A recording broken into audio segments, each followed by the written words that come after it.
la procédure en elle-même, on a l'habitude, parce que ça fait déjà 2 ans qu'on passe d'une procédure à l'autre. Donc on a des facultés d'adaptation qui sont développées. Là où la nouveauté, c'est par rapport aux tests.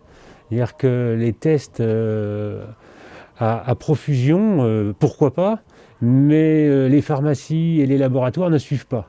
Et on a là, dans les derniers retours que j'ai des parents, c'est des attentes énormes, toute une matinée pour attendre un test. Les tests, normalement, devaient permettre de ne pas fermer les classes. Et au fait, il y a quand même quelques jours en moins de scolarité pour certains élèves, puisqu'ils sont obligés d'attendre pour se faire tester. Là, le problème est très très important. Parce qu'actuellement, il n'y a plus aucun remplaçant. Donc, et on nous demande de ne pas fermer la classe. Bon, donc même avec un enseignant, et de ne pas brasser les élèves. Donc là, on est un petit peu à mission impossible.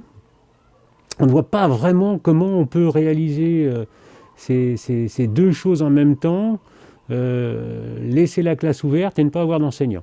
Bon, s'il faut remplacer tous les enseignants, ou même si j'étais à 2 ou 3 enseignants en moins, je ne peux pas fonctionner. C'est-à-dire que je ne peux pas remplacer tous les enseignants et puis faire quoi? C'est-à-dire que la garderie, ça marche une journée, mais ça ne marche pas une semaine.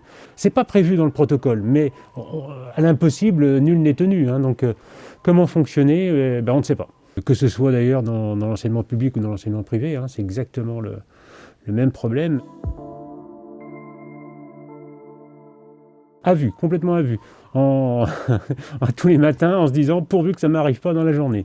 Bon, voilà. Donc c'est vrai que les chefs d'établissement, les directeurs sont un peu stressés actuellement. C'est-à-dire que s'il me manque trop de personnel en cantine, je ne peux pas fonctionner non plus. Et en garderie, c'est la même chose.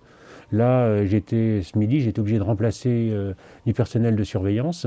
Donc, il n'y avait plus personne, donc j'y suis allé. Donc, j'ai effectué la surveillance entre midi et 2. Mais tous les chefs d'établissement et directeurs en sont là. C'est-à-dire qu'à faire des bouche-trous et des remplacements. Bon, c'est compliqué. C'est compliqué.